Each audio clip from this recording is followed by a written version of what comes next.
Ça tourne. Bonjour.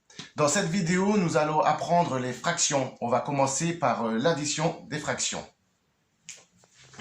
On a pour exemple 1/3 plus 2/4.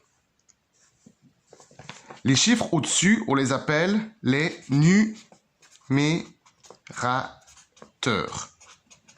Ça, il faut retenir. Les numérateurs. Et ceux qui sont en dessous, les dénominateurs. N sur D, pour retenir. Comme night and day. Retenez night and day ou Notre-Dame, ou comme vous voulez. Donc, les numérateurs sur les dénominateurs. Alors, pour l'addition, ce qu'il faut chercher, c'est un dénominateur commun. C'est-à-dire un nombre qui, à la fois, 3 rentre dans la table de ce nombre et 4 rentre dans la table de ce nombre. Autrement dit, il faut un nombre de la même table.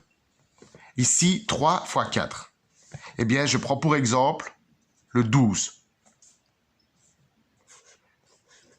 Et lorsque vous avez difficile à trouver un dénominateur commun, eh bien, il suffit de faire 3 fois 4. Donc, le dénominateur fois le dénominateur, et vous avez un dénominateur commun. Ici, c'est 12. Alors, comment ça se passe? Pour 1/3, ici, j'ai fait fois 4. 3 fois 4 pour arriver à 12. Donc, si j'ai fait fois 4 ici, je fais fois 4 de l'autre côté aussi. Donc, 4 fois 1, ce qui me donnera 4. J'écris 4 que j'additionne, plus 2/4. Pour arriver à 12, ici, j'ai dû faire fois 3.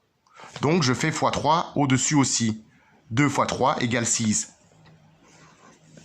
Eh bien, la réponse, c'est 6 plus 4, ce qui nous donne 10, 12e. Mais attention, ici, c'est une fraction qu'on peut simplifier.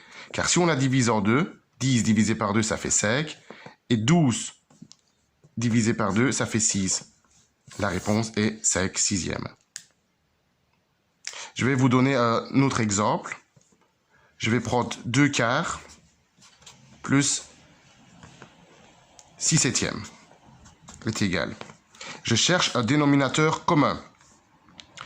Ici, j'ai un peu du mal à le trouver, donc je ne vais pas me prendre la tête. Je vais faire 4 fois 7. 4 fois 7, ça fait 28. Là, j'ai dû faire fois 7. 2 fois 7, 14. J'écris 14, plus. Et là, j'ai dû faire fois 4. 7 fois 4 pour arriver à 28. Donc 6 fois 4. 6 fois 4, 24. J'additionne 14 plus 24, ce qui donne 38 sur 28. Est-ce que je peux le diviser en 2? Oui, donc je le fais. 38 divisé en 2, ça fait 15 plus 4, 19. Et ça fait 14. 19 sur 14. Est-ce que je peux diviser... Non, je ne peux pas le diviser par 2, ni par 3. Donc, la réponse est 19 quatorzième. Voilà.